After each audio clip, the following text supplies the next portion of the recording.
Karin Misono is not the kind of magic girl that I expected to find in Manga Record, knowing what Manga Record characters are usually like. Not only is Karin very cute, but her story actually asks important questions about the place that weak magical girls hold in this world, what kind of person you strive to be, and most importantly, it shows how naivete and a childish worldview can lead to death and disaster.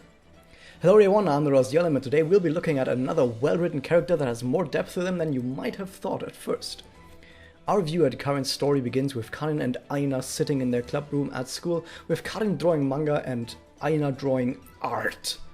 Karin gives Aina her manga to critique, and as usual, Aina has harsh but true words to deliver, and as punishment she drinks some of Karin's strawberry milk. I can already tell that some people want to either defend or attack Aina at this point, and I will give the video specifically for Aina at some point in the future, but don't worry about that for now. This is a video about Karin, so for now let's just acknowledge that Karin takes this as a challenge to improve on her manga and make it a manga that will make Aina proud.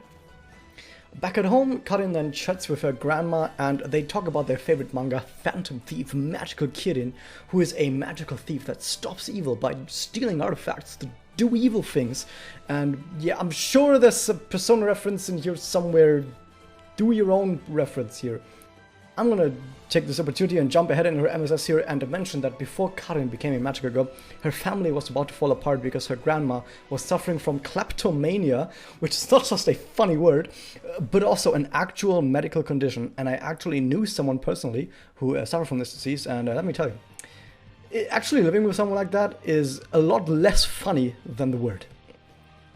Karin then used her wish to cure her grandma of her kleptomania, which also gave Karin the innate magical girl ability to steal items at a distance. Yeah, like steal in Konosuba, but not without the loot stuff, guys. Back in her room, Karin plots a dastardly scheme for which she requires a victim and a receiver. For the victim, she refuses to pick Masada because she's too sad. She refuses to pick Nanaka because she has friends and therefore must be a nice person, even though we know she's not.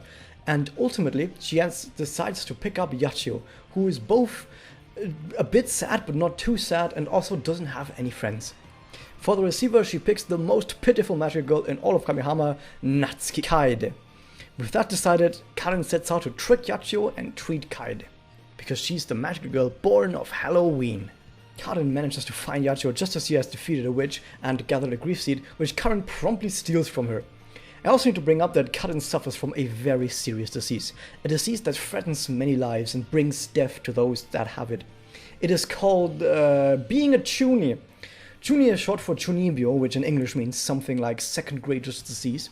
And it's basically a reference to the kind of way that like a 12-year-old or something might act when they really like fantasy stuff. For example, when a little kid picks up a wooden stick and then proclaims that they're the hero that will save the earth from the demon king, and then says, "Hello my friends, let's go defeat the crimson evil king with the power of death," and stuff. And that's kind of the way that Chuni manifests in people, although Chuni is usually more about being a wicked evil sorcerer of crimson fire that brings death destruction to all the enemies. And they live that fantasy out in their real life. And yeah, that's Chuni. Karin then narrates that she wants to distribute grief seeds fairly like Robin Hood, to take from those that don't need them and give them to the weak that can't fend for themselves. As such, she visits Kaede and gives her grief seed free of charge. After this exchange, Yachio finds Karin and confronts her about what she did. Yachio tells Karin to stop what she's doing because even strong magical girls might need help sometimes, and taking grief seeds from them might end up actually killing them. Instead, Karin should just fight witches herself and then hand those grief seeds over to others. But there is a big problem with that. Karin is too weak to fight witches herself.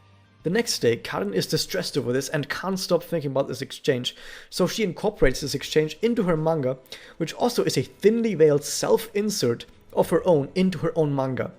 When she shows this to Alina, Alina actually approves of it this time and takes a liking to the story, claiming it feels authentic, and gives some words of advice to Karin.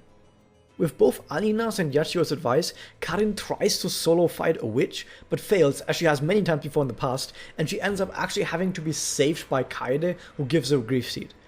Momoko and Reina appear too, and Momoko of course invites her onto the team because she's basically trying to mimic Yachio in just taking stray magical girls onto her team and add them to her harem. And that is indeed right. Karin was, for some times, part of Team Kamore, or as it was known during that time, Team Kakamore.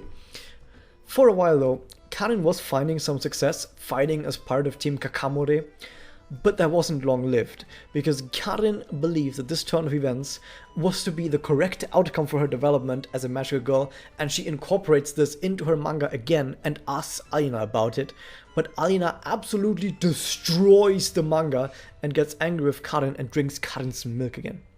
Alina is angry that Karin gave up on what she wanted to do, on what she wanted to become, and instead took the easy way out. Once again, Karin ends up lost in thought, unsure how to continue as a magical girl, and she ends up fighting the witch that she ran away from before. This time, however, she's determined to take it down. However, she does fail once again, and Kaede this time arrives at the scene to support her. Karin refuses to give up, however, and keeps on fighting, and in the midst of the struggle, Karin is able to develop a new ability. The ability to imbue objects with magical energy that they explode upon impact. And with this new ability, Karin is able to defeat the witch and win the day. Karin then decides to leave Team Kakamore, once again turning it into Team Kamore, and writes about all that happened in her manga again. Aina then looks at the manga, leaves the room, and returns with a fresh pack of strawberry milk for Karin, and she gifts it to her, satisfied with her manga. So what have we learned about Karin from her MSS? Karin is a chuuni who wants to live up to the ideal set forth by her idol, the fictional phantom thief magical Karin, to bring good to the world by fighting evil and giving out to the weak. Of course, it is not helpful to try to imitate fictional characters and view them as idols. Karin's faults go much deeper than that though, and it brings me to why I titled the video the way I did. The chronology is rather important here. Since when was Karin doing what she did, and how long did she steal grief seeds for? There is a comment made in the sidebar during the Breakpoint event, which tells us that Karin was a magical girl during the events of Breakpoint, and it also hints that she was already stealing grief seeds from Magical Girl during this time, which we even see in a flashback in her MSS. Even worse, she used those grief seeds purely for herself, and only later decided to give some grief seeds to others. After Karin became a magical girl, she wanted to imitate Phantom Thief Magical Karin, and as such she wanted to fight witches herself to rid the world of evil. However, Karin had one major issue with this that ruined all of her plans. Karin was just too weak to fight witches, so during Breakpoint, we see the city was full of weak magical girls like her, those magical girls that she did not want to be like, but was forced to be anyway.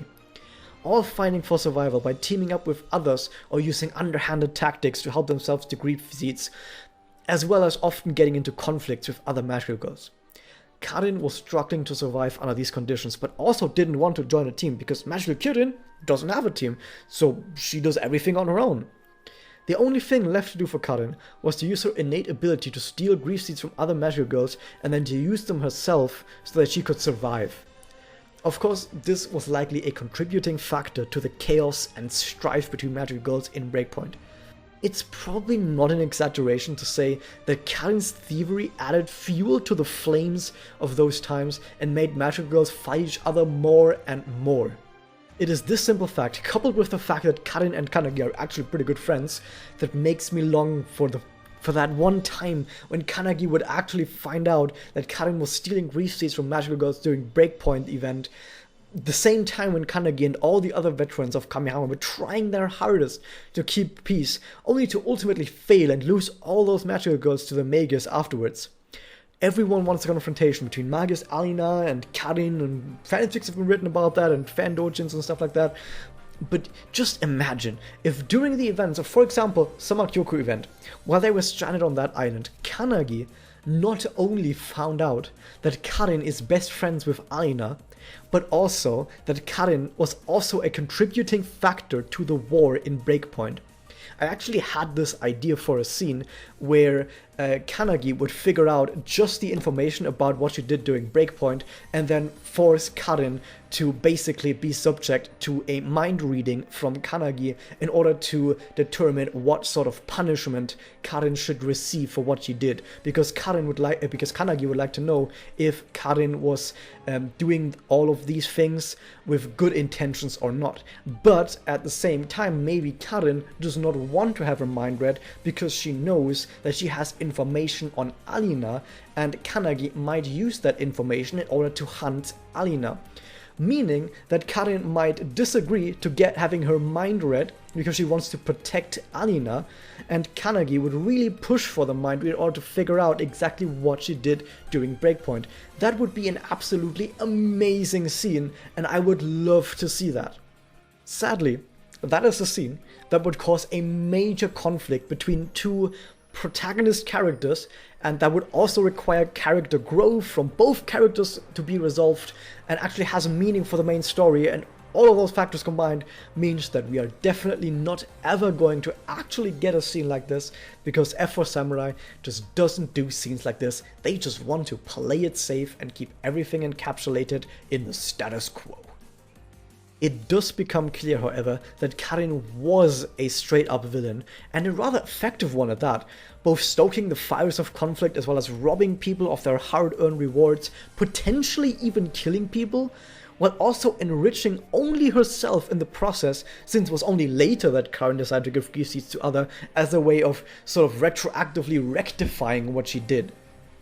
I do think calling Karin anything but a villain in her earlier life would be ignoring all of that evidence. But why she was a villain lies at the core of what makes Karin so interesting. The core of why Karin is as deep as a character as I made her out to be. Karin's drive and ambitions come from her naive dreams. She has ideals rooted in fantasy. Her goals are determined through a thick lens of chuuni, so Karin does what Karin believes to be right, to fight evil in the form of witches. But when that fails, Karin is completely and utterly stumped. She has no idea what to do. This is a story not unlike that of Sayaka's, for example, that also had lofty ideals of justice that guided her path before she failed on those ambitions and had to pay the ultimate price for it. In Karin's case, she didn't die for a failure, as would have been the case if the story, for example, was written by either Urobuchi or Inokuri, who were basically writing this exact same way. But instead, Karin became something that she would have never expected to become: a villain. Villains don't just happen to exist when someone sets out to do evil on purpose. In fact, most real villains don't consciously do evil. They just have misguided beliefs that lead them down a path that causes them to do evil without any actual intent to do so. That is where her MSS comes into play. Karin has decided to put herself as a self-insert character into her own manga, and Alina picks up on this. She gives Karin a harsh talking to and convinces her that this is the wrong way to go. Yachu at the same time also confronts Karin about her ways and gives her a stern talking to about what she's doing. This is also another reason why Ali Kari as a ship also works in favor for Karin, because Karin is the kind of character who needs someone to give her a really harsh and stern talking to make her realize her errors, because Karin needs to have some sort of force to push against her to tell her, hey Karin, what you're doing is not right, you need to change her way. Of course, it's not just Alina that could give her that, Yachiyo could also do her that, but it is still another reason for why Ali Kari actually kind of does work in Karin's favor in that sense as well. But of course, I have a video dedicated just to Alina in the works, so that will be more so a topic for that video as well. However, it is these interactions that cause Karin to see the error in her ways. At this point, Karin wants to improve herself and give up on her misguided ways, but she chooses to join Team Kamore for this, because it was the easy thing to do at that point. Alina knows that this is not what Karin actually wants, since Karin really just wants to be like Kirin, which Alina knows by the way as well, and fight evil on her own. I know some people have criticized Karin's MSS for either glorifying and abandoning your friends to go solo, while others have praised Karin's MSS for breaking with the mantra that friendship beats all. But I think both those assessments are flat out just wrong. Karin's MSS is about neither of those. It's instead about Karin realizing what it is she actually wants to do as a magical girl, who she wants to be, what her identity is supposed to be, and this is also why she changes her title that she gives herself multiple times throughout her MSS as she's trying to find herself. Karin has a vision of who she wants to be in her mind, but because of her naivete and her chuny nature, as well as her inherent weakness at that point, she was unable to accomplish that goal. At that point, she just gave up on her goal and became a villain to cover for her failure, not on purpose, but it still happened. But her MSS is about her confronting that failure, finding back to her initial goal, and finding the courage of following through to reach that goal. Alina was the only person in her MSS that understood all of this and pushed Karin towards this conclusion. Karin's MSS is not about the benefits of going solo or about how friendship is not always the answer. It is about not running from your dreams and seeking the easy way out. It is about not hiding behind others or alternative paths, and instead it's about tackling what you want to achieve head on, not let yourself be dissuaded by anyone and anything. Because if you just hide away and flee when forced with hardship, you will never evolve and you will never become who you want to be. Alina helped Karin realize this, and Karin became not just a much stronger magic girl in the process, but also a magic girl who could hold her head up high and having become who she wanted to be all along. There are of course a lot of other stories involving Karin, which of course include Magical Halloween Theater, probably the best example, but there is not too much to talk about after everything that I've said, since that event basically just drives home a lot of the points that I've already mentioned. Karin realizes that her naivete makes her lose sight of what she should do, and in the end she ends up realizing this and changes for the better. Of course, once again, after a harsh and real talking to from Alina, who might use really harsh words that cut really deep, but are steeped in truth. After the end of her MSS, Alina, of course, has her own MSS, where she tries to kill herself, and Karin is really sad about this and tries to help Alina as much as she can. Afterwards, of course, the main story begins a bit later. So the question, of course, arises, what does Karin actually do during main story? Why is Karin not actually anywhere in the main story? Where the fuck is she? Why did she not even appear when all the other magic girls appeared in chapter 8, but she still appeared anyway in another story chapter at the same time during that? The answer? It's both as simple as it is sad. F4 Samurai always wanted to have main story voiced, and they later were able to make this a reality a few months after release. But because of this, they made plans long in advance about the eventual voicing of their chapters. Even though voice acting is of course expensive, really expensive, probably the biggest part of their budget goes towards voice acting, and it's really hard to get right. However, there was one major problem with this. Karin's voice actress was going on a study abroad for an indeterminate time after having recorded her regular lines for Karin as a playable character, and they had absolutely no idea when she would actually be available again to record main story lines. So they decided to simply write Karin out of the main story to avoid having any of these problems.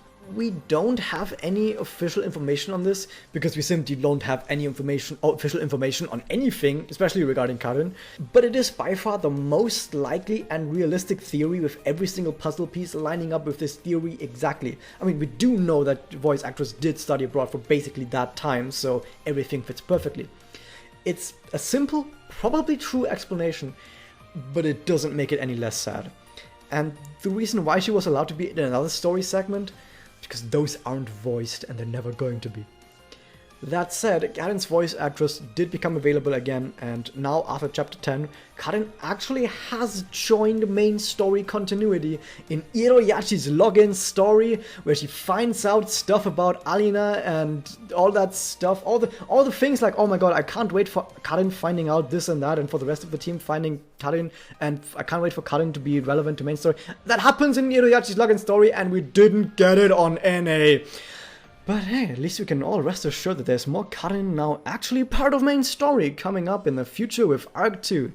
To bring it all to a point though before we end, Karin is such an interesting character, because similarly to Sayaka, she shows the pitfalls that come with going into the magic girl business without any realistic ideals, how misguided and naive ideals can lead to your downfall, how those cause further harm not just to you, but to the people around you as well, but it also gives us hope that we can learn to overcome those mistakes and change for the better instead of just dying, especially if we have good friends to show us the way.